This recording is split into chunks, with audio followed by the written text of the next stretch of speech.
속죄라는 말 들어봤죠? 죄를 용서한다라는 뜻입니다. 그리고 죄를 지운다라고 하는 뜻을 갖고 있습니다. 속죄. 하나님 저를 속죄해 주세요. 하나님 앞에 드리는 이 제사가 속죄제입니다.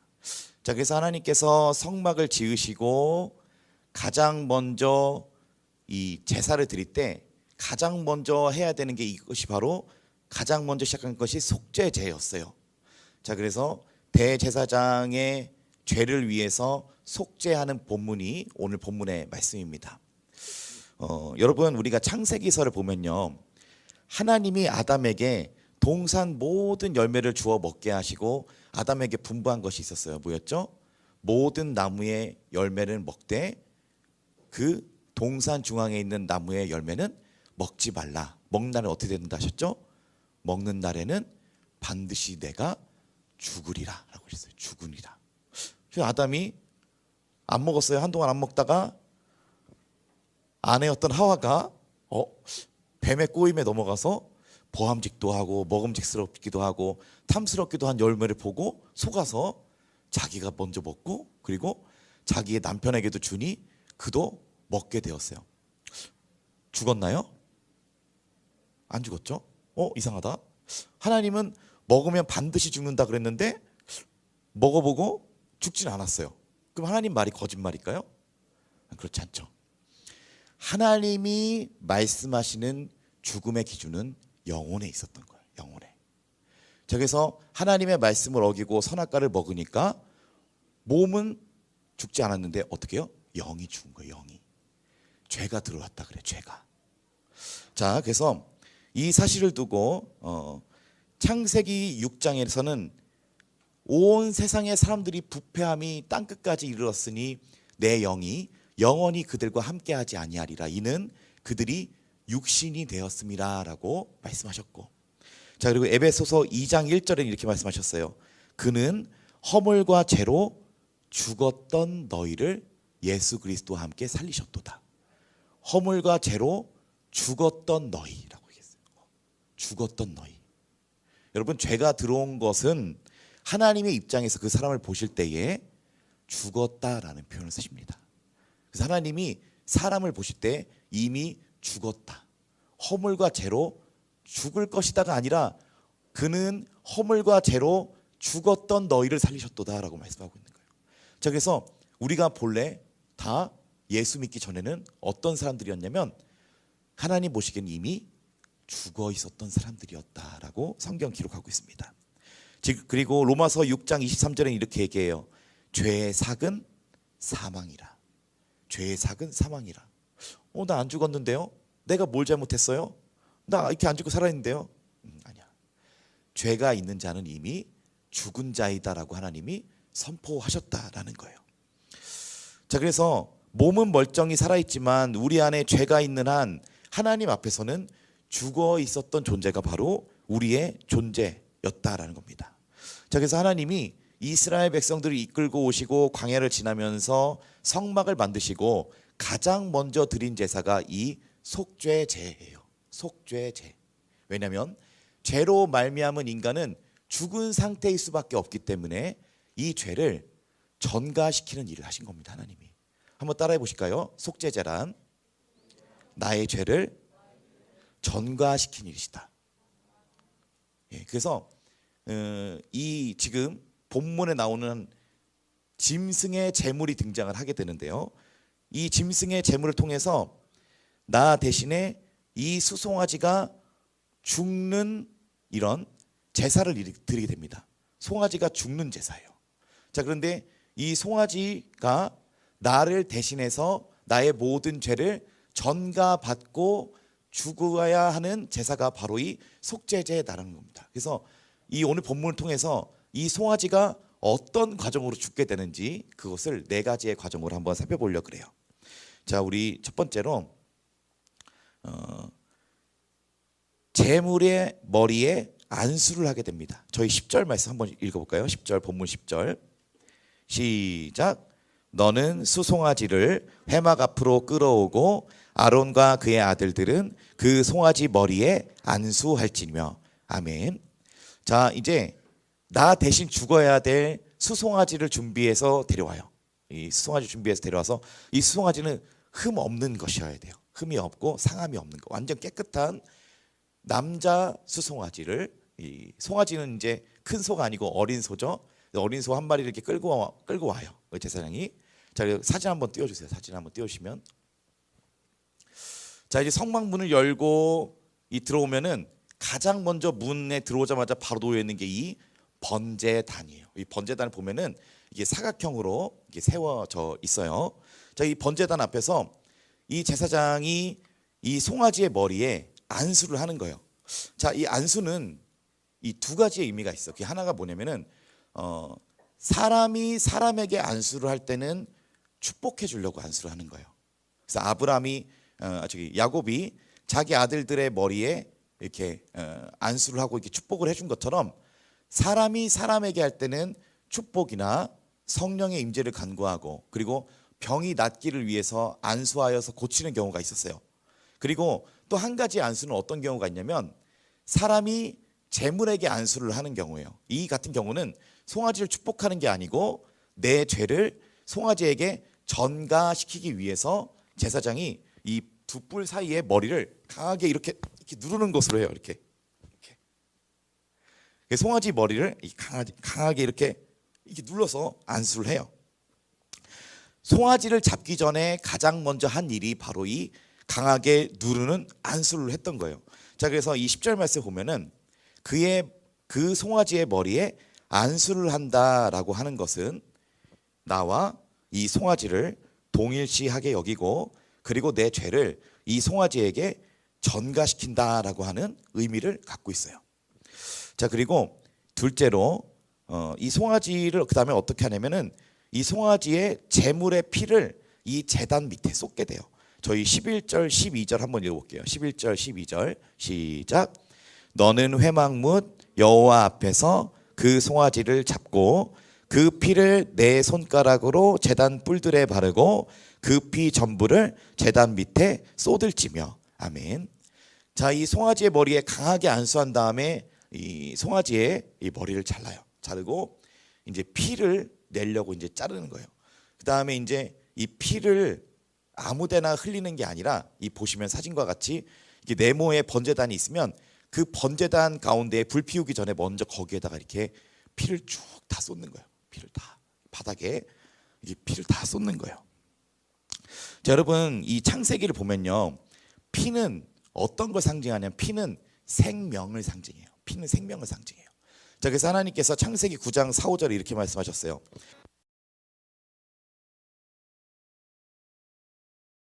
생명되는 피째 먹지 마라. 내가 반드시 너희의 피 곧 너희의 생명의 피를 찾으리니 짐승이면 그 짐승에게서, 사람이나 사람의 형제면 그에게서 생명을 찾으리라 라고 말씀하셨어요.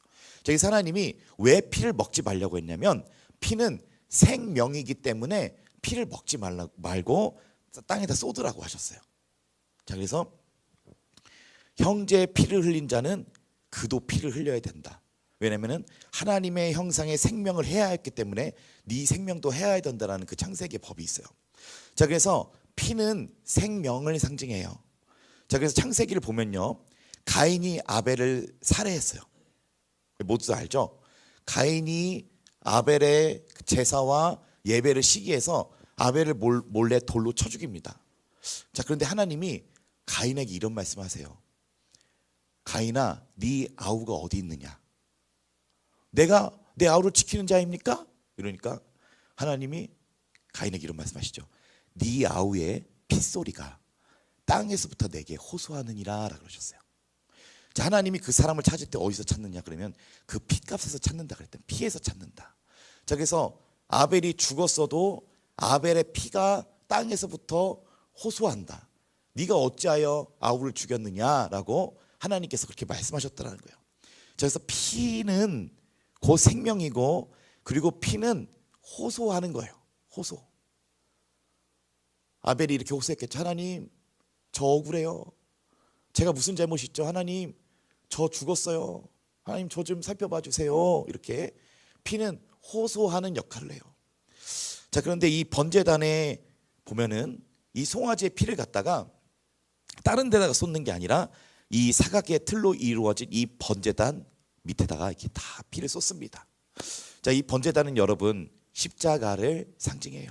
십자가를 상징하고 이 피 흘리심은 예수 그리스도의 십자가의 피 흘리심을 상징합니다. 자, 그래서 오늘도 우리가 이 찬양 콘티를 들을 때 무슨 노래를 짰어요, 서영자매? 그래서 참 오늘 또 감사하고 놀라웠어요. 오늘 이 번제단에 쏟아진 이 십자가의 피에 대해서 설교를 하려고 했는데 오늘 찬양하면서 이게 또 하나님이 주시는 말씀 맞구나 또 이런 생각이 들더라고요. 전 주보를 사실 어제 올렸거든요.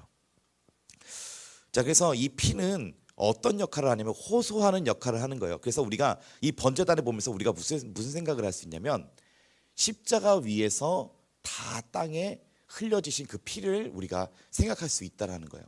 자, 그래서 우리가 살아가고 있는 이 땅은 예수님의 피가 흘려진 땅을 우리가 살아가고 있는 겁니다.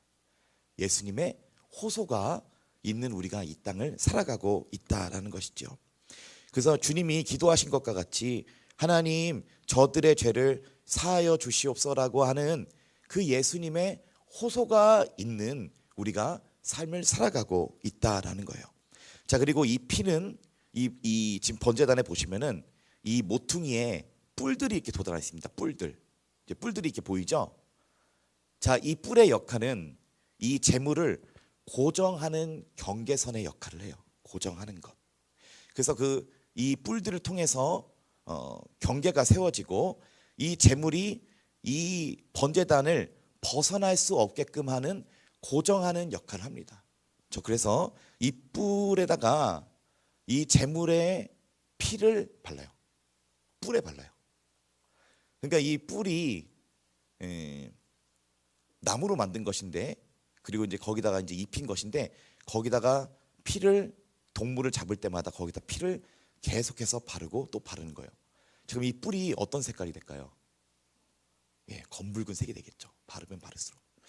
자, 그래서 이 제사장들은 해마다 제사를 하나님 앞에 번제를 드리고 드리면서 이 뿔을 보는 거예요. 이 뿔을 보면은 계속해서 나를 위해서 희생당한 이 동물의 그 부르짖음과 그 희생에 대해서 우리 계속 이 생각이 나게 되는 거죠. 자, 그래서 사실 이 뿔들은 예수님을 고정했던 예수님의 그 살과 피를 뚫고 들어갔던 그 쐐기의 못들을 연상을 시킵니다. 자, 그래서 이 번제단은 예수님이 우리를 위해서 죽으신 피를 다 흘리고 쏟으신 그 십자가를 상징하게 됩니다.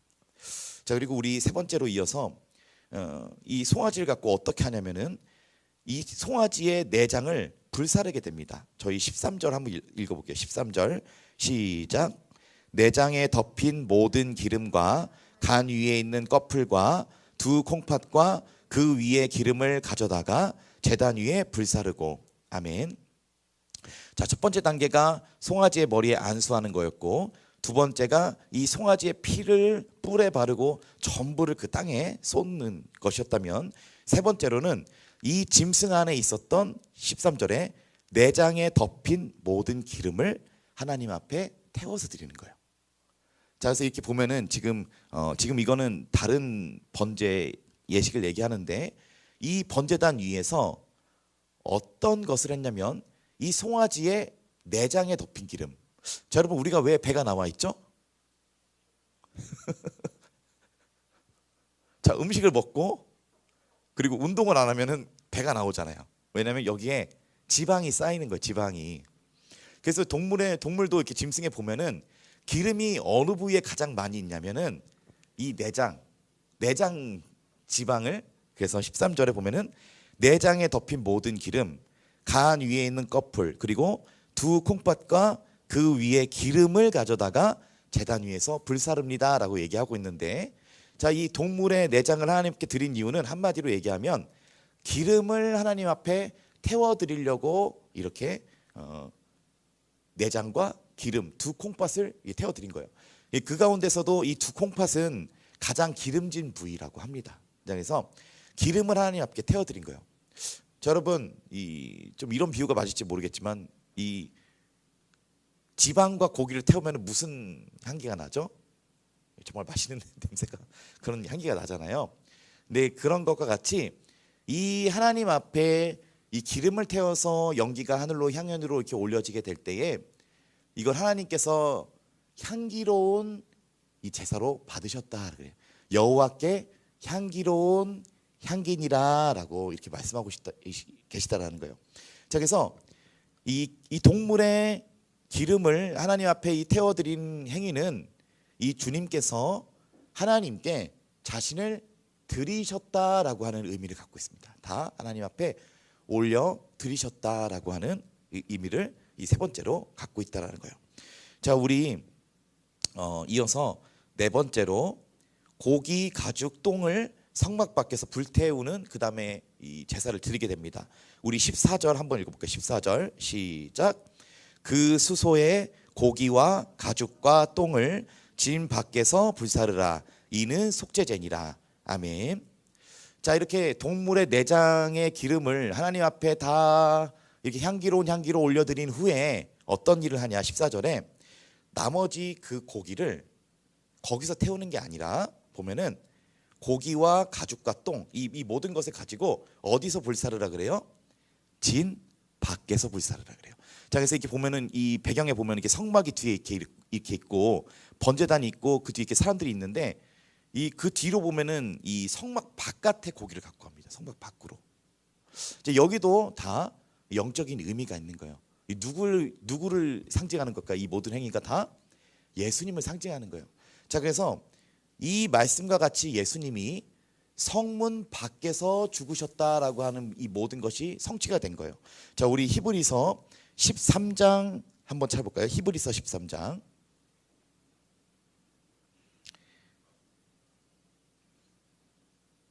히브리서 13장 11절 12절 한번 읽어볼게요. 히브리서 13장 11절 12절. 네, 우리 찾으신 줄 알고 함께 읽어보겠습니다. 시작. 이는 죄를 위한 짐승의 피는 대제사장이 가지고 성소에 들어가고 그 육체는 영문 밖에서 불사름이라. 그러므로 예수도 자기 피로써 백성을 거룩하게 하려고 성문 밖에서 고난을 받으셨느니라. 우리가 예수 그리스도의 치욕을 짊어지고 그와 함께 영문 밖으로 나아가서 고난을 당하자. 이렇게 히브리서 기자가 얘기하고 있습니다. 자, 그래서 이 히브리서 13장 12절에 보면 예수님이 성문 밖에서 고난을 받았다라고 하는 이 말씀을 통해서 예수님이 뭐예요? 성전 안에서 죽은 게 아니라 어떻게 하시죠? 자기의 번제단을 들고 십자가를 들고 어디로 나가세요? 성문 밖으로 끌려 나가시잖아요. 예수님이. 그래서 그 무거운 고기를 들고 성문 밖으로 나가서 바깥에서 불살라서 송아지의 마지막을 처리한 것처럼 이 마지막에 예수님이 자기의 번제단을 들고 성문 밖으로 나갑니다. 성문 밖으로 나가셔서 거기서 성문 밖에서 도성 밖에서 영문 밖에서 이렇게 죽임을 당하게 되세요. 자, 그래서 오늘 살펴본 이 출애굽기 29장에 나왔던 속죄 예식에는 이렇게 네 가지로 좀 요약을 할 수 있을 것 같아요. 첫 번째, 이 짐승의 머리에 강하게 안수함으로써 먼저 죄를 전가한다. 그 다음에 짐승을 두 번째로 죽이고 그 피를 이 뿔들에 바르고 이 나머지 모든 피를 다 이 번제단 밑에 쏟아버린다. 자, 그리고 세 번째로 이 짐승의 가장 기름진 부위, 이 내장의 가장 기름진 부위를 하나님 앞에 태워드려서 향기로 하나님 앞에 올려드린다. 자, 그리고 네 번째로 이 송아지의 모든 시체를 나머지는 성문 밖으로 다 끌고 나가서 성문 밖에서 다 태워서 마지막으로 처리를 했다. 자, 그래서 이 본문에 나타난 이 모든 속죄 예식은 우리를 위해서 십자가에서 피 흘리신 예수님의 십자가 속죄제를 가리킵니다. 자, 그래서 오늘 본문에 나온 이 본문은 예수님의 속죄제의 모형에 불과하다라는 거예요. 자, 우리 이어서 히브리서 10장 4절 한번 찾아볼게요. 히브리서 10장 4절. 히브리서 10장 4절부터 7절까지 한번 읽어보겠습니다. 네, 찾으신 줄 알고 히브리서 10장 4절에서 7절까지 한번 읽어볼게요. 시작. 이는 황소와 염소의 피가 능히 죄를 없이 하지 못함이라. 그러므로 주께서 세상에 임하실 때에 이르시되 하나님이 제사와 예물을 원하지 아니하시고 오직 나를 위하여 한 몸을 예비하셨도다. 번제와 속죄제는 기뻐하지 아니하시나니 이에 내가 말하기를 하나님이여 보시옵소서. 두루마리 책에 나를 가리켜 기록된 것과 같이 하나님의 뜻을 행하러 왔나이다 하셨느니라. 아멘. 자, 그래서 이 7절에 보면은 히브리서 기자가 예수님에 대해서 이렇게 얘기를 해요. 하나님이 이 동물의 피로 드리는 속죄제를 기뻐하지 아니하시기 때문에 하나님이여 내가 왔습니다. 내가 왔습니다. 내가 이 성경이라고 하는 두루마리 책에 기록된 것 같이 하나님의 뜻을 행하게 하려고 하나님 내가 왔습니다. 하나님 나를 드립니다 라고 예수님이 말씀하셨다라는 거예요. 히브리서 10장 7절에 이에 내가 말하기를 하나님 보시옵소서. 두루마리 책에 나를 기록된 것과 같이 하나님의 뜻을 행하러 왔나이다 하셨느니라. 아멘. 이렇게 말씀하셨다는 거예요. 자, 그래서 예수님이 인간의 몸을 입고 이 땅에 오신 이유, 하나님 저 두루마리 성경책에 기록된 것과 같이 하나님이 그 동물의 번제와 속죄제를 기뻐하지 아니하시니 하나님이 기뻐하시는 뜻을 이루려고 내가 왔습니다. 나를 드립니다 라고 시편에 기록이 돼 있어요. 자, 우리 시편 한번 40편 6절에서 7절 한번 찾아볼까요? 시편 40편 6절 7절. 시편 40편 6절과 7절 좀 찾아볼게요.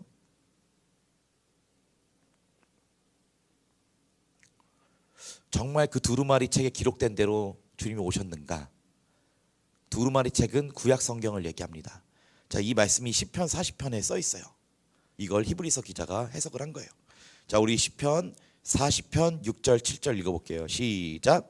주께서 내 귀를 통하여 내게 들려주시기를 제사와 예물을 기뻐하지 아니하시며 번제와 속죄제를 요구하지 아니하신다 하신지라. 그때 내가 말하기를 내가 왔나이다. 나를 가리켜 기록된 것이 두루마리 책에 있나이다. 아멘. 자, 그래서 이 다윗의 시편에 기록된 이 말씀과 같이 이미 두루마리 책에 기록된 대로 주님이 이런 독백을 하셨다는 거예요. 하나님이 이 사람이 드리는 이 부족한 제사, 동물로 계속 드리는 이 속죄제의 제사를 하나님께서 기뻐하지 아니하시기 때문에 하나님 내가 왔습니다. 그래서 주님이 우리를 위해서 오셔서 가장 크게 하신 일이 뭐예요? 바로 우리의 병도 고쳐주시고 귀신도 쫓아주시고 또 우리에게 여러 가지 것들도 주셨지만 예수님이 우리를 위해서 하신 가장 큰 일이 뭐라고 하셨어요? 바로 십자가에 못 박히시기 위해서 이 땅에 오셨다라는 거죠. 자, 그래서 이 출애굽기 오늘 29장에 기록된 이 속죄제사는 예수님이 자기를 하나님 앞에 드리셨던 속죄제사의 모형이다라는 것입니다. 자, 우리 다시 한번 좀 미안해요. 히브리서 10장으로 한번 다시 넘어갈게요. 히브리서 10장 10절 오늘 요절 말씀입니다. 한번 우리 암송해 보도록 할게요. 히브리서 10장 10절. 히브리서 10:10. 이러면 좀 외우기 쉽겠죠? 히브리서 10:10. 히브리서 10장 10절. 자, 예수님이 이것 때문에 오셨다 그래요. 자, 10장 10절 한번 읽어볼게요. 시작. 이 뜻을 따라 예수 그리스도의 몸을 단번에 들이심으로 말미암아 우리가 거룩함을 얻었노라. 아멘. 다시 한번 읽겠습니다. 시작. 이 뜻을 따라 예수 그리스도의 몸을 단번에 들이심으로 말미암아 우리가 거룩함을 얻었노라. 아멘. 이 말씀이 있는데 제 마음에 확 와닿았어요. 예수 그리스도의 몸을 단번에 들이심으로 말미암아 우리가 거룩함을 얻었노라. 아멘. 예수 그리스도의 몸을 단번에 들이심으로 말미암아 우리가 거룩함을 얻었노라. 자, 그래서 우리가 비록 태어나기는 죄인으로 태어났지만 우리는 하나님 앞에 제물을 드린 자들이에요. 예물을 드린 자들이에요. 뭘 드린 자들이냐? 우리는 하나님 앞에 예수 그리스도를 제물로 드린 자들입니다. 그래서 나와 하나님 사이에 예수님이 누워 계시다라고 생각을 하면 되는 거예요. 나와 하나님 사이에 예수님이 누워 계신 거예요. 송아지와 같이. 내가 너무 부족하고 죄인이죠. 그러나 우리는 또한 어떤 존재냐면 나는 하나님께 예수님을 제물로 드린 자들입니다. 한번 따라해 볼까요? 나는 하나님께 예수 그리스도를 드린 자입니다. 너무 죄인이죠. 너무 부족하죠. 그런데 우리가 너무 좋은 것으로 하나님 앞에 드려진 자들이라는 거예요. 돈 아니죠. 행위 아니죠. 하나님의 아들을 하나님 앞에 번제로 드린 자들이다. 자, 그래서 히브리서 10장 10절에 이렇게 얘기해요. 예수 그리스도의 몸을 단번에 들이심으로 말미암아 우리가 거룩함을 얻었노라. 그래서 우린 죄인이 아닙니다. 우리의 과거의 죄와 오늘의 죄와 미래의 모든 죄를 예수님을 대신해서 드렸기 때문에 우리가 거룩함을 받은 거예요. 자, 그래서 저는 집에 있을 때마다 종종 이 생각을 해요. 야, 참 내가 이렇게 얼마나 이렇게 부족하냐. 내 안에 허물이 이렇게나 많냐. 너무도 이렇게 내가 참 부족한 인간이다라고 생각을 하면서도 한편으로 너무 감사해요. 아, 그런데도 하나님이 나를 쓰시는구나. 이렇게 내가 부족함에도 불구하고 하나님이 나를 받으셨구나. 이게 참 너무 감사해요. 근데 우리 안에서 그 이유를 찾을 수가 없는 거죠. 하나님이 나를 왜 받아주신 거예요? 오늘 본문에 나온 것처럼 예수님을 드렸기 때문에 하나님이 우리를 받으신 거잖아요. 다시 한번 따라해 볼까요? 나는 하나님께 예수 그리스도를 제물로 드렸다. 여러분, 이 부분을 두고 예수님은 이렇게 말씀하셨어요. 요한복음 15장 13절에 예수님이 십자가에 못 박히실 것을 알고 제자들에게 계속해서 말씀하시면서 이런 말씀을 하셨어요. 사람이 친구를 위해서 자기 목숨을 버리면 이보다 더 큰 사랑이 없나니 라고 말씀하셨어요. 다시 한번 읽어줄게요. 사람이 친구를 위해서 자기 목숨을 버리면 이보다 더 큰 사랑이 없나니 라고 하는 십자가의 복선을 살아계실 때 계속 말씀하셨어요.